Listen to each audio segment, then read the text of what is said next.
Okay, good morning. Welcome to this 10 a.m. lecture, your next one on theories of IR. I hope you got a little bit of enjoyment out of the lecture yesterday on Marxism. Today is very much a continuation of that. Although I have to say this lecture is a challenge for probably about 4 reasons. A, I don't work well at 10 a.m., okay? This is not my natural lecture time. I'm a night owl, so please bear with me. The second thing is, normally I don't do a whole hour on critical theory. I used to package everything from Marxism all the way to modern critical theory in one lecture. So this here is a bit of an experiment in pulling this apart and seeing whether we can say enough interesting things about critical theory in an entire lecture. Reason number 3 is you will notice very quickly, and you probably already noticed from your readings, that critical theory is not a unified kind of body of theory, right? It's also not a dedicated IR theory in the same sense that the other ones are. The ones that you encountered so far, you know, things like realism, liberalism, the English school, those all had at their core sort of an explanatory job, right? They wanted to explain the world how it is. They wanted to give you a couple of interesting hypotheses about why states go to war or why states cooperate and so on and so forth. Critical theory isn't like that. It's a little different. Its focus is different. It considers its mission to be different. And reason number 4 is this is an incredibly dense field of theory. In realism, you can basically get away with reading Mearsheimer or Waltz, and you're good. Like, you will know, you will understand the basics. But critical theory has basically undergone about 70 or 80 years of like constant theory building with very dense and heavy concepts at the core. So anything that I give you today will, by necessity, only be a sort of an overview of this. Many of these concepts are extremely interesting to explore, but we won't have enough time really to go into them today. So that's just a couple of caveats here for how we will talk about critical theory today. Now, we start in critical theory from the essentially same observation that we started yesterday with Marxism, and that is that the world isn't quite right. So we've established that the world as it currently is, there's something wrong with it. And we also think that there is ways in which the system is rigged that keep us from either realizing that the world isn't quite right or from actively working against it and changing it, right? So there is a double problem that we're dealing with. A, the world's not quite right, but B, also it's being made quite hard for us to do something about that. So that is where critical theory starts, and that's also where what it shares with Marxism. It shares a couple of other things with Marxism, but and nevertheless, it is very much its own theoretical tradition. So if you want to think about how we get from the more traditional theories towards critical theory, you can think about this in 2 different ways.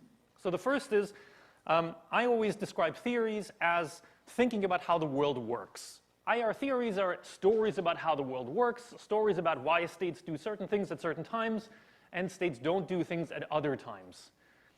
Now, critical theory doesn't really just think about how the world works currently, but it's okay with thinking about how the world should work. And I think this is a really important step because I'm pretty sure that you went into studying political science not expecting that we're just telling you like, hey, this is how the world is, deal with it, right? You probably wanted to do something about some things in the world, like inequality, unfairness, other things. Here in critical theory, you're allowed to do that all of a sudden. Okay, you don't have to pretend like you have no opinion on how the world is currently. You can think about how the world should be. So to get from from regular IR theory to critical IR theory, you can now think about how the world should be rather than just accepting it as it is and explaining that, which is an important step. A realist would shudder if they saw that here.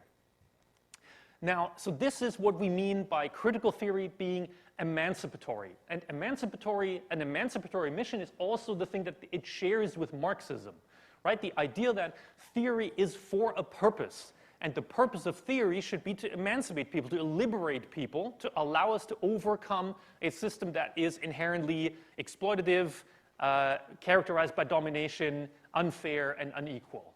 Right? So that's the emancipatory side. So in this case, critical theory means really emancipatory theory. There's another way, though, how we get from regular theory to critical theory. And if regular theory is thinking about how the world works, then critical theory is thinking about thinking how the world works.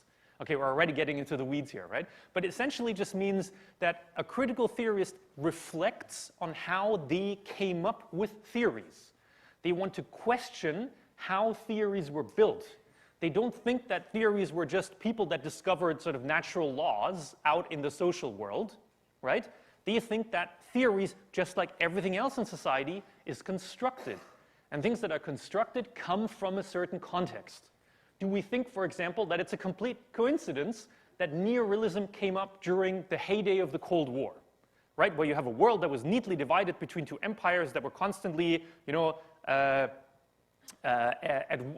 at war with each other, but it was a Cold War, right? So a world that looked suspiciously like the one that realists said that was how the world always looked. Critical theorists would say, have you ever thought about why you had that thought? Have you thought about why you thought that was how the world worked?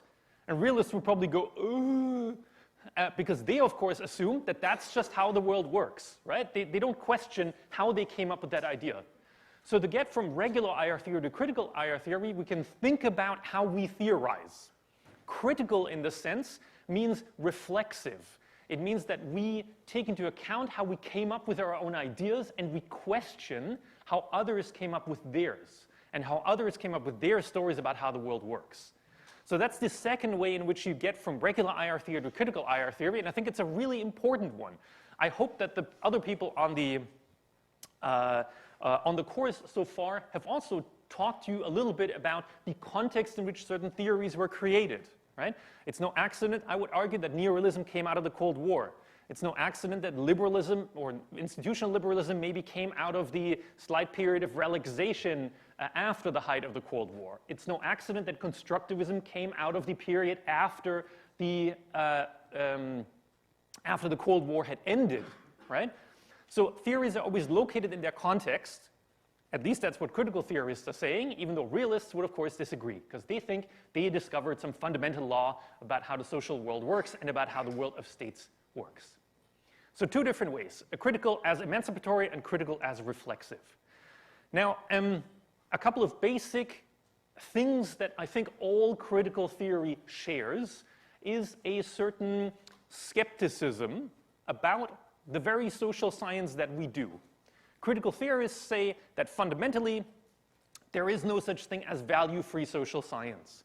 So these people like Waltz and Mearsheimer that seem to imagine themselves wearing white lab coats and kind of looking at the world through a microscope or a telescope, depending on your perspective, and the idea that they've just discovered how the world works and they are a neutral observer from the outside of the system, all of that is not true, say critical theorists, right? There is no value-free social science. As Cox has memorably put it, theory is always for someone and for some purpose, okay? So whoever makes up a theory about how the world works has a goal in mind, even though maybe they might not even be aware of that. They might be doing this unintentionally. They might not be aware of that enough because they haven't practiced reflexive theory building. And they all say that problem-solving theories, that is kind of a backhanded critical theory compliment for previous theories, that they have a fundamental problem in that they just accept that the world out there is as it is, and then they start explaining that, never asking whether A, that's the world how it should be, or B, whether there's another world possible than that we see out there, right? If you're a Mearsheimer, you are unable to imagine a world in which there is not conflict and insecurity and mistrust among states, right? And because they are taking the world as it is, they help legitimize that. They help us think that that's the only way that the world can be organized and that there's no other world possible. So critical theory, in contrast to that, challenges this order, and it points out that things are socially constructed and there are social processes in which we get from one stage to the other. That this is not the end point, and this is also not the only way in which the world can be. There is another world. There were other worlds before that. There will be other worlds after that. Nothing about this is natural, okay? That's what critical theory is. And as Karl Marx has formulated the mission of every critical theorist, is that the philosophers have only interpreted the world in various ways, but the point is to change it. So it's fine to just say, to take the world as a given, but if you just stop there, you are not doing your job. You need to work actively to show how social processes can help us overcome inequalities and other things in the world. So that's the big division here between problem-solving theories that just accept that that's how the world works. They don't do anything about it because they think it's natural. And critical theorists that say, nah, there is other things that we could have, and there's things that we can do to get to those other states.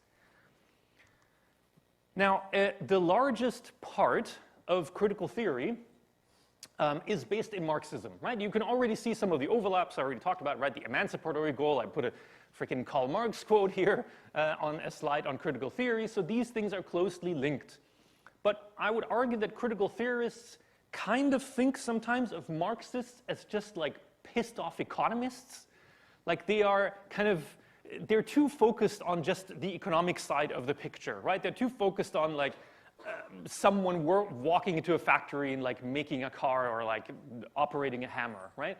There is more to the world, they say. So much of the literature that came after Marxism were various attempts to revise Marxism, to expand it to include more things, or to generally correct it for its perceived flaws. So there is, of course, a significant strand of the literature that wants to develop this political economy side, right? And it's fine. We're all okay with that. One prominent strand, I think that's also mentioned in the Dachau text for this week, is Gramscianism from Antonio Gramsci. So there are people that develop the political economic side further. Trotsky is another one that developed this. But critical theorists aren't that interested in the political economy side. They don't want to create a new theory of how the economy works. They are much more interested with things that we might want to locate in the superstructure. Do you remember that little graph I showed you with the base at the bottom and the superstructure on the top? Critical theorists are much more occupied with that top part. So they think about things like ideology, culture, society, and ethics. So things that tend to be intangible. They think that Marxists are a little bit too preoccupied with shit you can touch, okay? That's not everything that's important about the world. Most critical theory that we have today, I would argue, although probably prominent critical theorists would not want me to say that, can trace its origins back to what's called the Frankfurt School.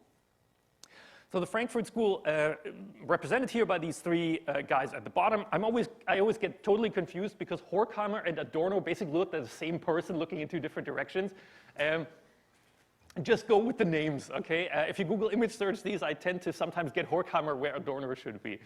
But anyway, the most prominent proponents of the Frankfurt School were Theodor Adorno, Max Horkheimer, and Herbert Marcuse, all of them Germans.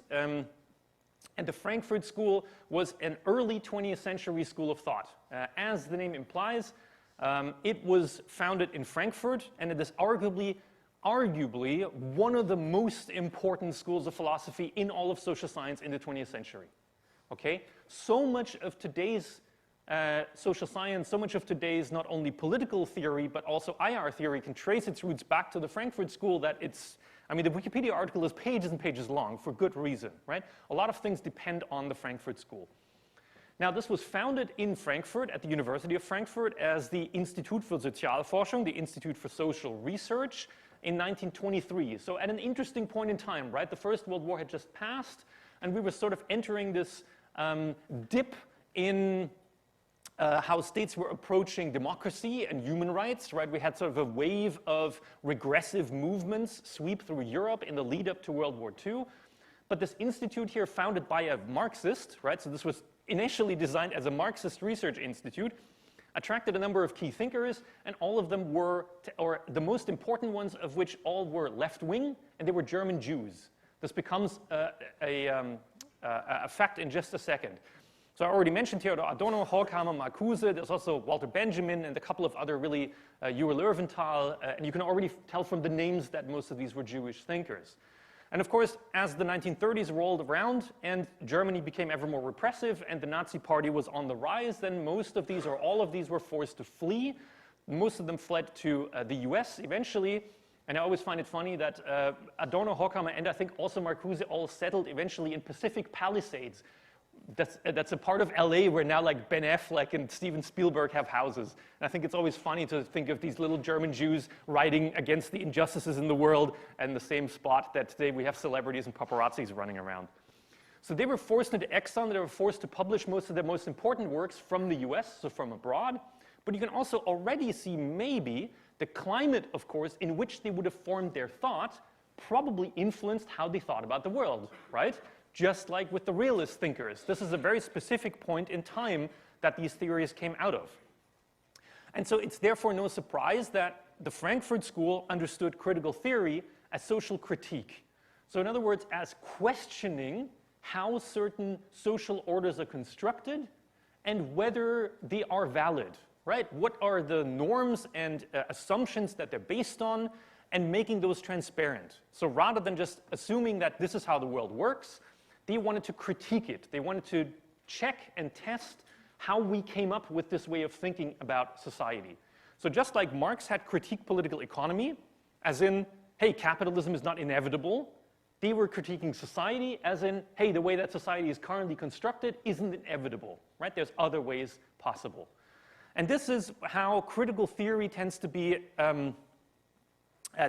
pitted against traditional theory, right? Traditional theory assumes society as a given, while critical theory wants to question it. It wants to question how we came up with this particular way of living. So, and by the way, I think I changed these slides just this morning, so if you downloaded them earlier this week, just download another version. There's a couple of small edits on some of the slides. And the bottom point is, so what critical theory really fundamentally wants to do is it wants to think about the historical development of societies, right? So just like Marx was thinking about the development of economics, basically over time, and how that impacted society, they wanted to look at society itself and how that had developed and evolved over time, and more importantly, what its pathologies are. So what's wrong with it, okay? Every stage of societal development tends to have advancement, but also comes with certain problems. Right? And they wanted to question that. And again, probably no accident that, of course, they came out of an extremely politically turbulent time with many regressive movements and a lot of state attempts at repressing that kind of thought, right? If you were in Nazi Germany, critical thinking, not very high on the list of characteristics that you should have. Obviously, the whole idea of this kind of system was to accept unquestioningly what came from the top. Critical theorists don't work well with that. They don't like authority. They jaywalk. They break rules. They want to know why we came up with a certain way in which we do things. So critical theory then, just like Marxism, at its core has an emancipatory goal. And the way that Horkheimer formulated this was the goal of critical theory was to emancipate humans from slavery. Yeah, they used the actual word slavery. And of course, for them, slavery means more than the slavery, the historical slavery that we see, right? They use slavery as a term for humans being dominated in a variety of different forms, right? And critical theory's job was to get us out of this particular state. And Horkheimer thus said, if you want to do theorizing, if you want to think about how the world works, you have to actually do three different things. Any theory that you come up with should be explanatory, but it should also be practical, and it should be normative. Realists would only subscribe to one of these three words, right? Liberal institutionalists probably also. Many other theories as well. Certainly normative is always a word that is hard for theories of IR to really grapple with, because that, of course, implies to say what we want the world to look like, rather than just explaining how it is. So a theory that's explanatory, practical, and normative should not only say what's wrong with the current world, so it should analyze the world as it is at the moment, it should also point out who can do something about it, and then give those that want to do something about it a couple of practical tips as to what they can do. I would encourage you to read a realist book and find out what it tells you what you should do, like about as a citizen of the world. You won't find anything, of course. Because realism says the world is going to work like that whether you want it or not. Whether you want to change it or not doesn't change the fundamentals of how the world works, right? Your job is essentially just sit there and have things happen to you, okay? In a sense, traditional IR theory is very disempowering. It doesn't really give you much of a role because these are just the ways in which the world works. But critical theory doesn't isn't satisfied with that. It wants to give you practical tips as to what you can do to change things if you're unhappy with them. And it believes in you as an individual. It thinks that you as an individual and we as a society can make changes. We can bring about changes and make things better. I think that's nice. It's a nice change, maybe, from other IR theories that can sometimes feel quite cold and uncaring about the world, in a sense. Whenever you read another Mearsheimer article about how everyone should have nuclear weapons, think for a second about what that guy is suggesting, right? In order to make the world maximally stable, we should really all be able to instantly destroy each other, right? What the hell? Like, how did you come up with that idea? How is that a good idea ever, right? So critical theorists, of course, would not believe in this kind of way of theory building. And the main goal, and this is again what critical theory has taken from Marxism, is to transform capitalist society into a more consensual form of social life. Capitalism isn't consensual because you are being exploited, right? There's capitalists sitting on top that are siphoning off the value of your work, right? They are not really giving you a voice in the political process, or if you have a voice in the political process, it's just to elect people that then just perpetuate the system, right? Just like we did yesterday with the memorable announcement of Liz Truss stepping down during our lecture. Thanks again to that person that mentioned it. The next person at the helm of a capitalist society doesn't matter because they're all just going to perpetuate the system. So what we need to do is we need to move from this type of an arrangement out.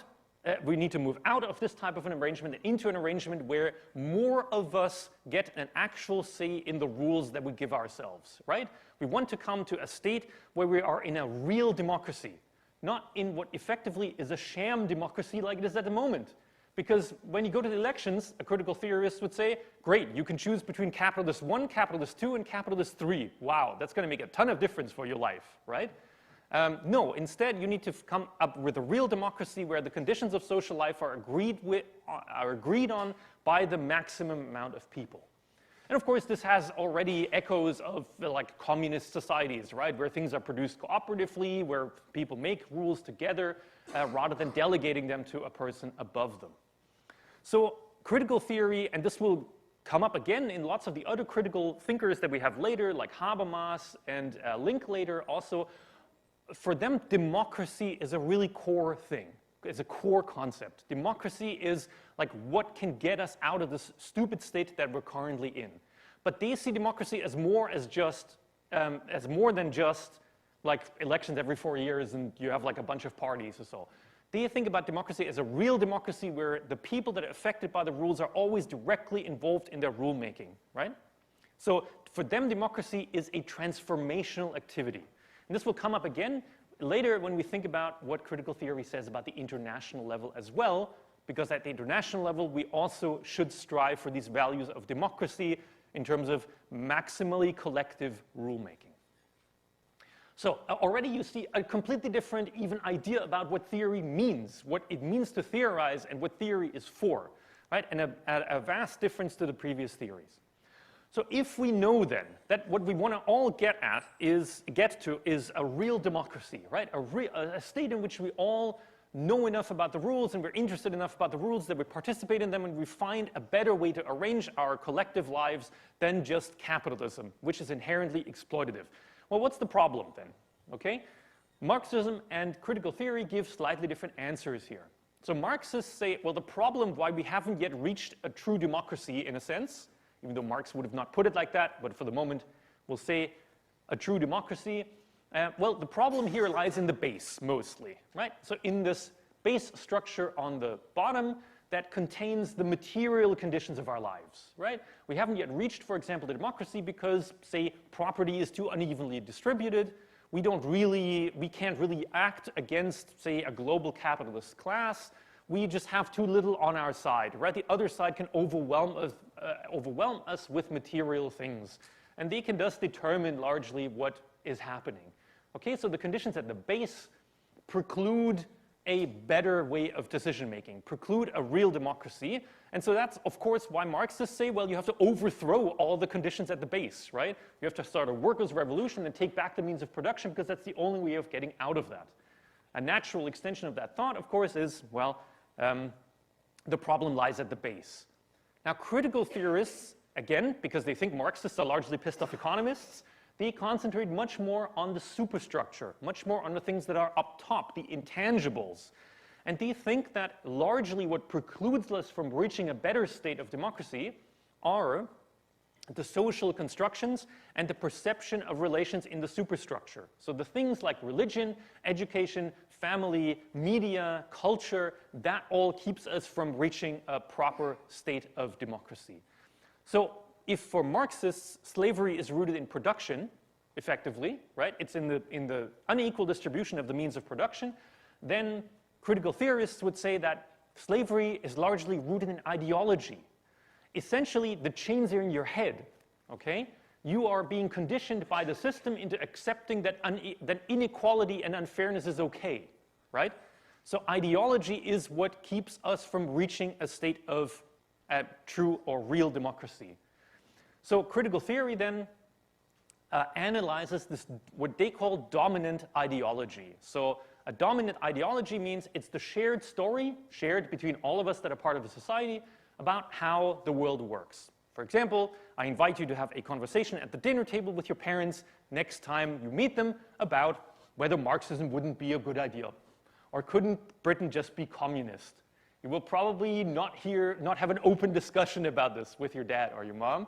And that is, of course, because they have been conditioned into a system that can't imagine a different world, right?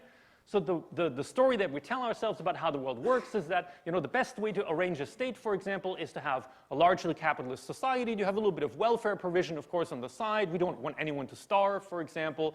And that's generally going to enable the most of us to prosper the most. But of course, a critical theorist would say, wait, that's just one way of arranging society. Why is that necessarily the optimal? Oh, we just happen to live in the optimal world? Really? What a coincidence, right? That's really weird. So the dominant ideology is the story that we tell ourselves about how the world works, and to a large degree, it will always be a story that paints the current state of affairs as the natural state of affairs, right? So dominant ideology is the values, beliefs, norms shared by a majority of society, okay? Now, it's a narrative, though.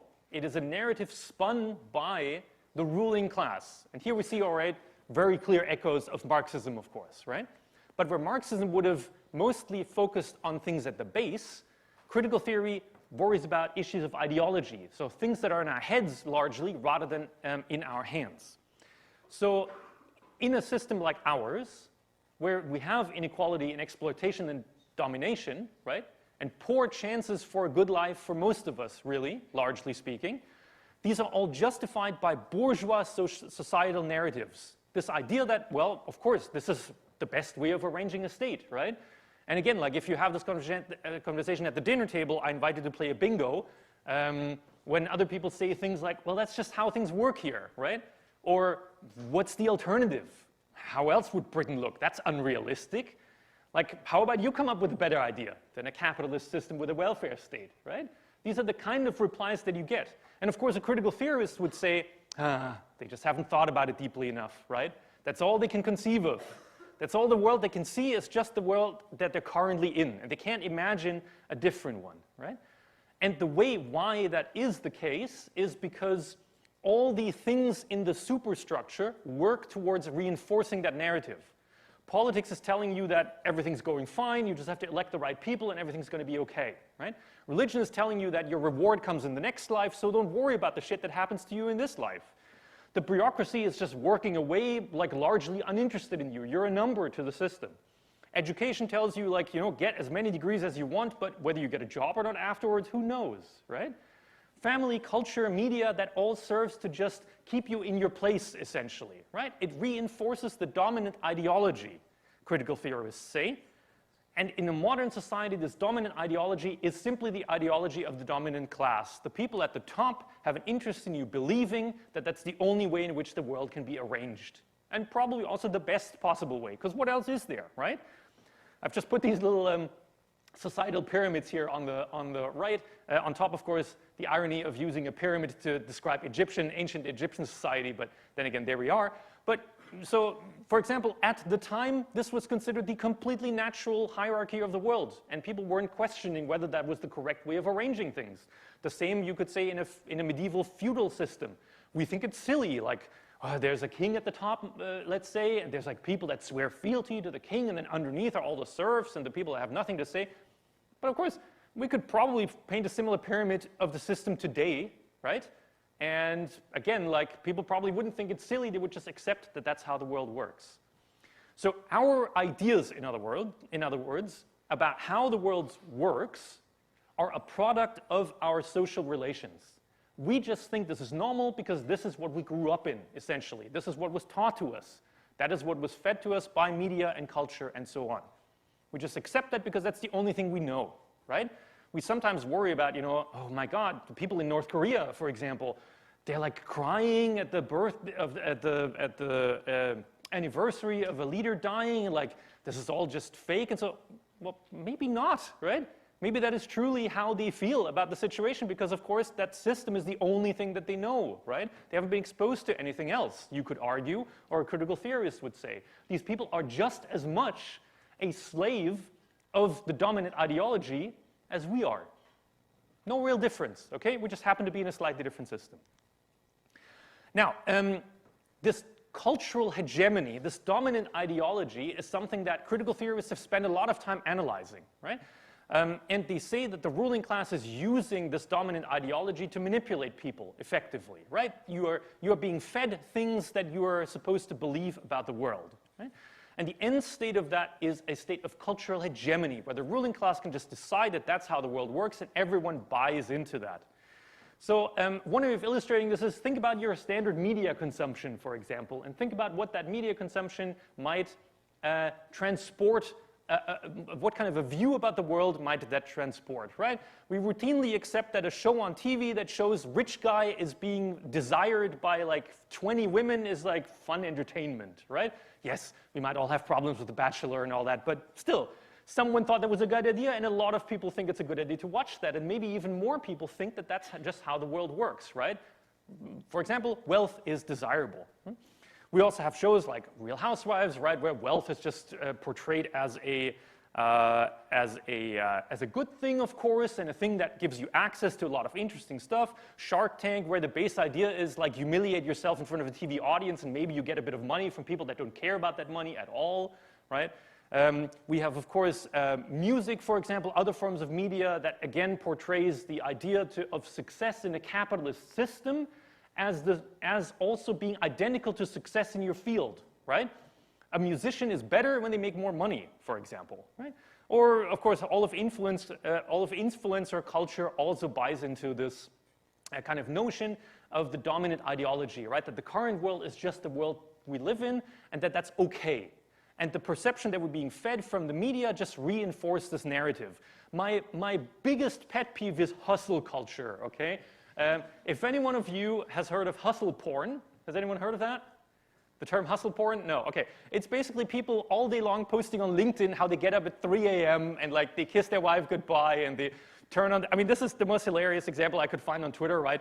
This dude, 4:30, I wake up instantly from the fogginess of dreams to the readiness of full consciousness. A quick kiss on my wife's sleepy head, blah, blah. And then at the bottom, the glow of 24 screens comes to life. Oh, I'm amazing. I'm the king of capitalism, right? And this is portrayed as being amazing in the current world, right? But what are you doing? Like, you're getting up at 4:30? Like, no one wants to get up at 4:30. You're clearly not spending time with your wife and children. You just sit in front of your screens and you press buy on some fucking cryptocurrency, right? How in the world is that success, okay?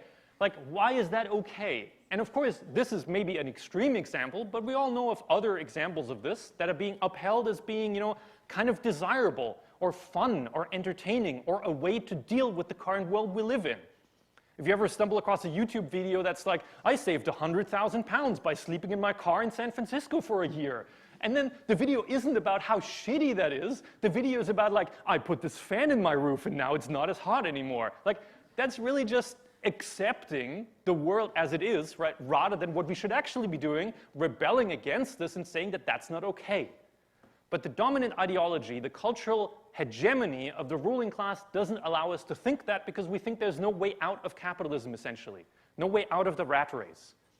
So where Marx says religion is the opium of the people, that's a famous sentence from Marx, right, that said, well, religion is really just there to keep people quiet and not have them think too much about their own situation, because, you know, your reward comes in the next life. Don't worry about how crappy the current one is. The same way that critical theorists would probably say, well, it's not just religion, it's also culture, it's politics, it's education, the media, and all that. All of these are the opium of the people. They are just designed to keep people quiet effectively and to make people okay with the current system. The critical theorists have coined this famous phrase of the culture industry. So there's a whole industry that's just concerned with churning out these things that just reinforce and legitimize the system rather than criticize it.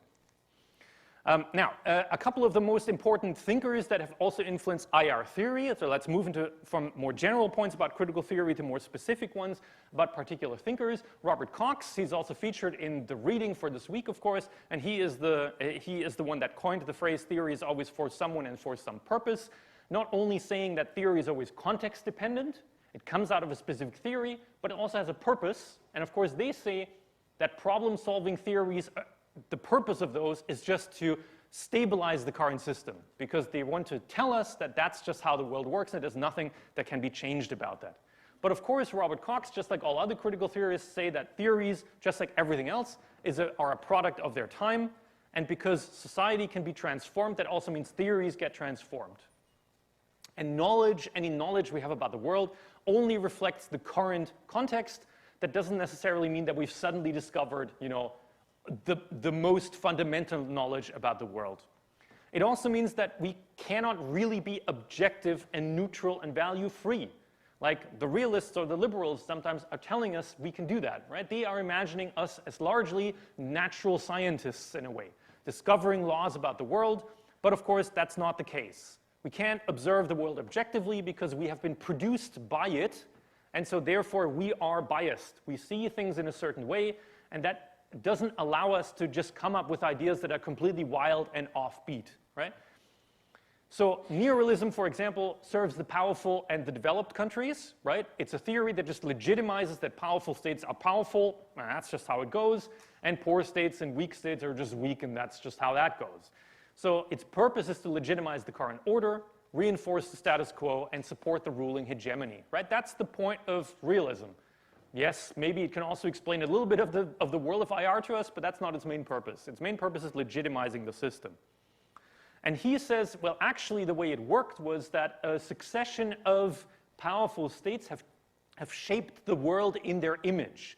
So the history of IR is the history of periods of hegemony and then the fall of these hegemonies. And the interesting bit that he adds is that you can't actually be a proper hegemon on the world stage with just coercion, with just force. You also want to ensure that there is what he calls a hegemonic consensus. You need other people to buy into the idea that you should be the hegemon, effectively. So you see echoes here of the discussion we just had about the national level, right? About the media keeping you quiet, essentially. So the hegemonic consensus is the idea that other states just accept that you're the most powerful state and will then follow you much more easily than if you had to exert power, necessarily. He has this interesting graph about how he thinks, you know, the world is arranged at any given point. This is, again, also in your reading. Someone really loved arrows here in this schematic. But so he says, if you want to investigate any particular point in history and the structures that determine what happens, you really need to think about social forces. So how is production organized, largely? Is it capitalist or not capitalist? You need to think about the forms of the state. So what does the state do? What do we consider to be the job of the state, or what does the state have the power to do? And then you have world orders. So how do states interact? And he says in each of these things, in each of these areas of human endeavor, you have material capabilities, but also ideas and institutions. And all of these are mutually constitutive. Marxists would only point at the material capabilities, and they would say, well, this is what determines this thing, and that's what determines this thing, and that's what determines this thing. Right? while in actuality there's more to it, says Cox.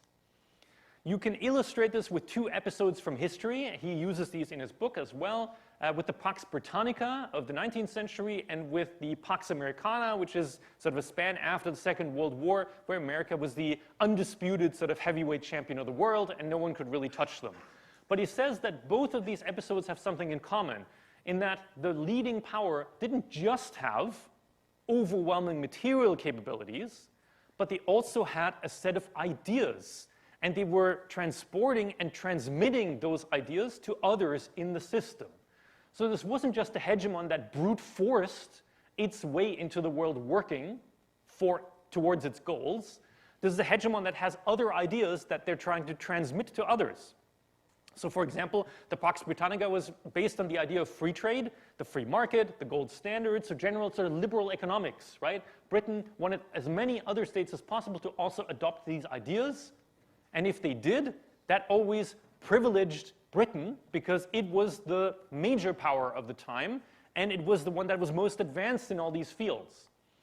And they also created a set of institutions to go along with it. Well, actually, there's not that many international institutions at the time because the 19th century didn't have very many.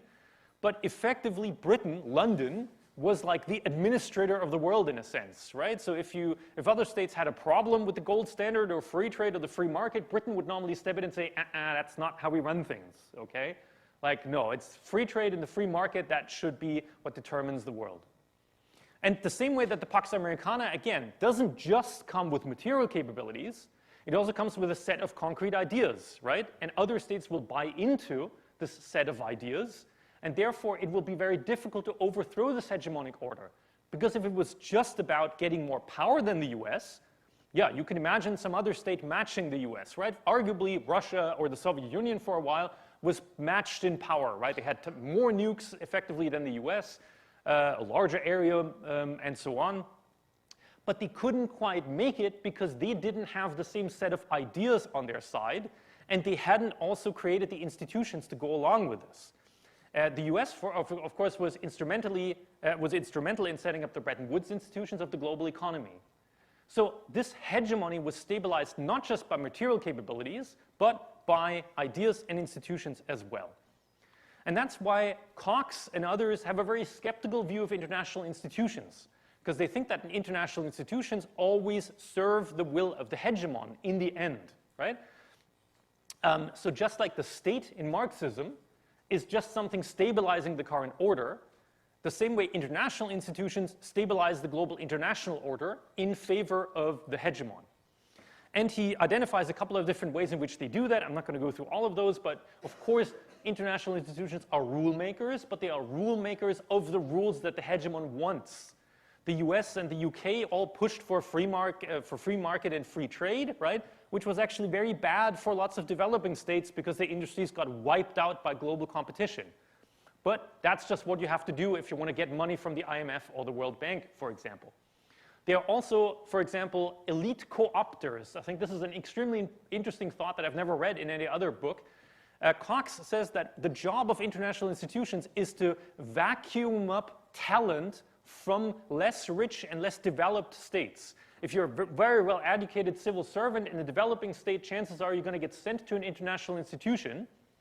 And then instead of working within that institution to change things, the institution will grind you down and make you eventually just another agent of the current unequal world order, right? So elites from developing states are co-opted into supporting the system rather than working against it. And I think that's an interesting idea of the role of international institutions. Also means it's quite a nefarious one, right? The UN is nothing nice. If you see, delegates from whatever Burkina Faso at the UN, you are watching someone that is getting socialized into the system and forgetting about the inequalities that that system generates, is what Cox says. Now, just to mention another major thinker, Jürgen Habermas. Now, this is one of those guys that writes like books that are many hundred pages long, and his thoughts are extremely complex, and it's almost impossible to condense this down on a couple of slides. But he's a second-generation Frankfurt School thinker, so he built his theories on those of Adorno, Horkheimer, and Marcuse. And he is mostly interested in knowledge and communication, right? Knowledge and communication are the key concepts in his thinking.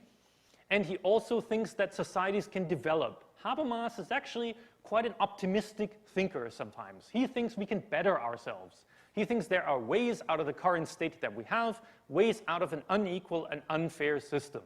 So that means we can devise political arrangements that are built on justice, on democracy, on fairness, and the rule of law. That's eventually what we're going to get to.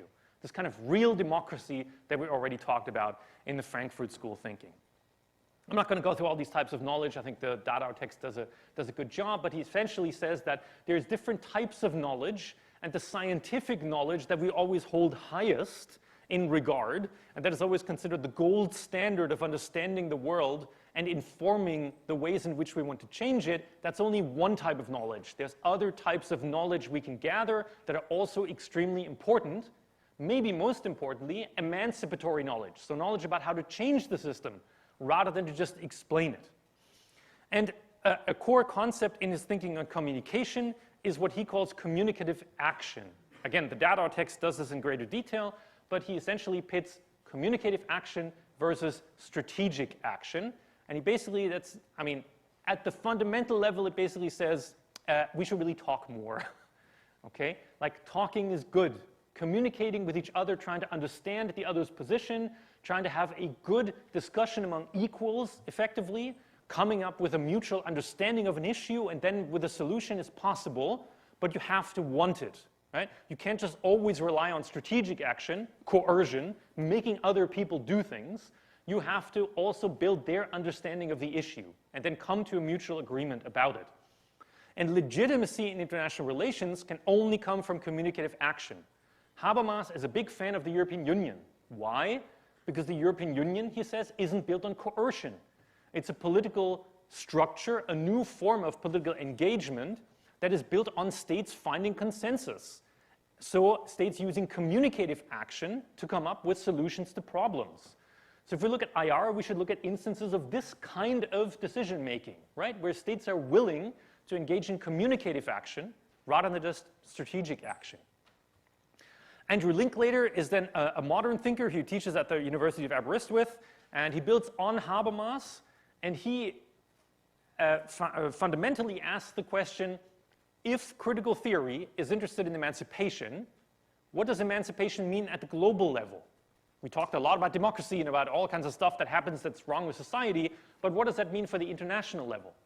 And Linklater comes up with this interesting idea. He comes up with this observation that currently we think that our duties and responsibilities largely end at nation-state borders. So we're always more worried about our citizens compared to everyone else in the world. But wouldn't it be nice, says Linklater, if we had more communicative action with more people? If you could enter into communicative action with more people around the world, eventually what would happen is we would no longer see it as an us versus them logic. The world is no longer pitting us against others, and if we win, others must lose, or the other way around. So emancipation for Linklater means that the nation state slowly dissolves, which is an interesting idea, right? So just like Marx wants to overcome capitalism, in a sense, Linklater wants to overcome the nation state. This is like, we've long lost all realists, right, with this kind of thinking. Because of course they think that the nation state is, like, that's just how the world works. We can't overcome nation states, what a ridiculous notion. But Linklater also points to experiments like the EU, where arguably the borders of the nation state have been largely dissolved, right? I can just walk into Belgium from Germany, like there's no border controls. They have harmonized many aspects of policymaking. So maybe we're already seeing a process of this. And of course, the idea then would be to eventually have this emancipatory process at the international and global level as well. Critical security studies is one important modern field. You might well encounter this in one of your honors seminars. Critical security studies is a way to use critical theory to investigate a field that has traditionally been not accessible to critical thought. And that is security studies. Security studies is like hard stuff, like count guns, like see who shoots at whom, like critical theory questions a lot of the assumptions of security studies. So they first say, for example, that security isn't an immutable concept. When we talk about security, we also have to ask who is threatening and who is being threatened, right? Are there always threats to the state? But like the state, you can't hurt the state, right? What you're actually threatening is citizens, for example. So we should reconceptualize how we think about security in that sense. Not just military threats must be considered, because otherwise, like security, if you define security as no one shoots at you, that's fine, but it also doesn't really cover 99.8% of your social life. Because in your normal everyday life, security isn't about whether someone shoots at you. Security might be about whether you have a house, whether you have enough to eat, whether you get a good education, whether you can participate in decision making, and so on. So we have to think about security more holistically. And it centers individuals. So the idea that you shouldn't be so worried about, the state being affected by something, and always remember that people are affected first, right? Yes, Russia is sending rockets into Ukraine, but it doesn't mean that, the health bar of Ukraine slowly decreases, okay? It's real people that are getting hurt, okay? Real people that are getting killed, of course. So these should be the main targets of anything we do about security. A really good book by Firke here, Critical Approaches to International Security, if you're interested in this kind of stuff. Now, the challenges in applying this critical theory, and I'll be done in just 2 minutes here, is of course that it's less unified. I've already said this, right? It's a very diverse strand of theory. It's also not problem solving. It doesn't see it as its job to explain to you the world how it is. Because after all, the goal is to transcend that world. And it has fundamental doubts about the scientific method. That makes it difficult to compare this with realism, for example, because realists devise their little variables and make their little hypotheses and all that, and critical theorists basically say, well, that's all nonsense, okay? That's not how you build theory.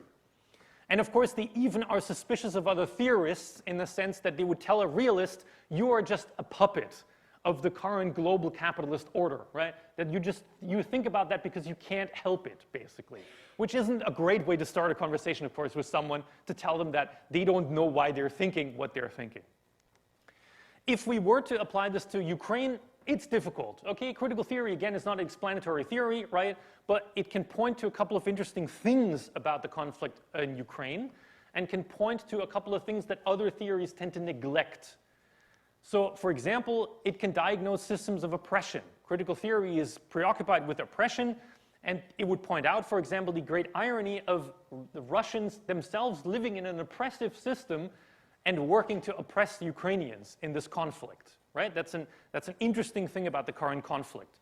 It would also point to the role of dominant ideologies. Russia has a dominant ideology, a state ideology of, for example, Russia being the natural leader of the region, maybe even that Ukrainians aren't even a real people, that it's all just a part of the former Soviet Union, and it was basically a big mistake that Ukraine even exists, right? A lot of Russians seem to have bought into this idea that Russia has supremacy over Ukraine, and it would analyze the tensions between static and transformative forces in Russia, for example, where you have, of course, the ruling elite that has no real interest in transformation, but then young people and then a burgeoning, hopefully, anti-war movement, but they are crippled by decades of repression, of course.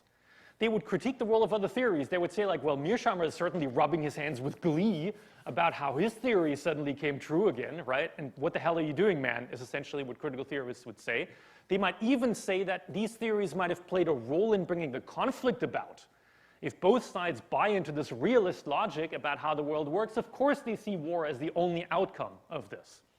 And they might provide a possible way forward in standing with Ukraine against oppression, of course. Oppression is bad. Critical theorists don't like oppression. And they would point us to finding ways of communicative rather than just strategic action. But of course, that's difficult with Russia as it is today. Okay, so if you enjoyed the theories so far, I always think a good way of thinking about theories is thinking about them as board games, okay? The realists think of the world as a big game of risks where you shuffle armies around and it just matters whether you dominate. The liberal institutionalists think of the world as a game of Monopoly, where it's all about money, right? But there can only be one winner. Constructivists, which I think you've also encountered, would probably think of the world as a role-playing game. The outcome isn't set necessarily, and you negotiate together what's happening with the world. And the critical theorists last would say, what the fuck are we doing? We need to flip the board here, right? We need to change the world as it is. If you want to see me explain the other theories, and I've explained some of the other theories on this course as well, please check out my YouTube channel. It's at the bottom. Thank you very much for your attention. Have fun in the rest of the course.